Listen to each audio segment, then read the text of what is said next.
वडोदरा में circuit house से लेकर डेयरी डेन तक ब्रिज बनने वाला है। तब इस मुद्दे में स्थायी समिति के चेयरमैन डॉक्टर शीतल मिस्त्री की प्रतिक्रिया सामने आई है। दरअसल इस मामले में स्थायी समिति के चेयरमैन का ये कहना है कि नागरिकों को ट्रैफिक की वजह से जो दिक्कतें हो रही थी उस मुद्दे को लेकर ही इस पर फैसला लिया गया है और पिछले साल इस ब्रिज को बनाने के लिए सैद्धांतिक मंजूरी भी मिली है।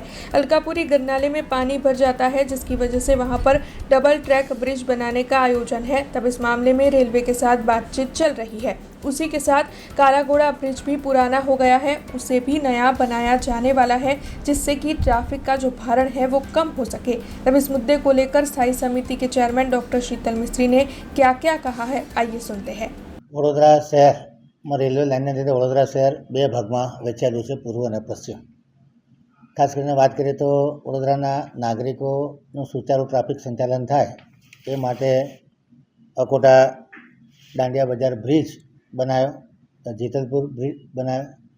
हवे अलकापुरनुं गरनाळुं छे ते लो लाइन है, जमीन लेवलथी लगभग 3 मीटर नीचुं छे, त्यां पाणी भरावानी समस्या ચોમાસા दरमियान थती होय छे। એટલે કહી શકાય કે વડોદરાની જનતાને આવન જાવનમાં અને ખૂબ ઇમ્પોર્ટન્ટ એરિયા છે, ત્યાં સર્કિટ હાઉસ છે, કમિશનર સાહેબનો બંગલો છે, અલકાપુરીના માર્કેટો છે, એ લોકો વધારે પડતા એરિયામાં જવાનું પ્રિફર કરતા હોય છે। એટલે રેલવે ડિપાર્ટમેન્ટને અરજી કરવામાં આવી। અમે લોકો સપ્ટેમ્બર મહિનામાં સ્ટેન્ડિંગ કમિટી ચેરમેન તરીકે બેઠા ત્યારે કમિશનર સાથે ચર્ચા કરી અને રેલવે જોડે કોરસ્પોન્ડન્સ ચાલુ કરવામાં આવ્યું। ત્યાર પછી એમના ઓબ્જેક્શન, અમારા કરેક્શન, એ પ્રકારના સંવાદો ચાલ્યા અને કોરસ્પોન્ડન્સના અંતે ગયા વર્ષે આ બ્રિજ મંજૂર કરવામાં આવ્યો, પ્રિન્સિપલી એને એગ્રીમેન્ટ આપવામાં આવ્યું। ત્યારબાદ રેલવે મંત્રી માનનીય શ્રી અશ્વિની વૈષ્ણવ જોડે પણ આ બાબતમાં ચર્ચા વિચારણા થઈ અને એક સૈદ્ધાંતિક મંજૂરી આપવામાં આવી છે। આ બ્રિજ ડેરી ડેન સર્કલથી રેલવેના ગરનાળાને પાસ કરી અને સર્કિટ હાઉસ સુધી જાય એ પ્રમાણેનો બ્રિજ બનાવવાનો છે। ડબલ ટ્રેક બ્રિજ બને, 16.80 મીટરની પહોળાઈવાળો બ્રિજ, એ પ્રકારની સૈદ્ધાંતિક મંજૂરી આપેલી છે। હજુ પણ એ બાબતના રેલવે ડિપાર્ટમેન્ટ જોડે કોરસ્પોન્ડન્સ ચાલુ છે।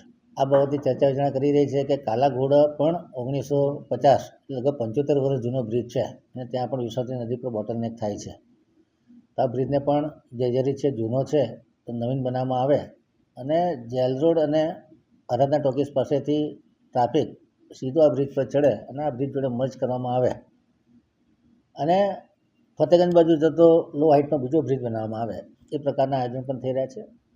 પુખ્ત ચર્ચા વિચારણા કરી અને રાજ્ય સરકાર જોડે સલાહ મશવરો કરી અને આ બ્રિજ બંને મર્જ કરવા અથવા એકલો રેલવે ઓવરબ્રિજ બનાવો અને આનું ફાઇનાન્સ રેલવે આપે એ પ્રમાણેના વાટાઘાટો રેલવે ડિપાર્ટમેન્ટ સાથે ચાલી રહ્યા છે। हमसे जुड़े रहने के लिए हमारे YouTube चैनल को सब्सक्राइब करें और नई वीडियो की नोटिफिकेशन के लिए बेल आइकॉन को दबाएं।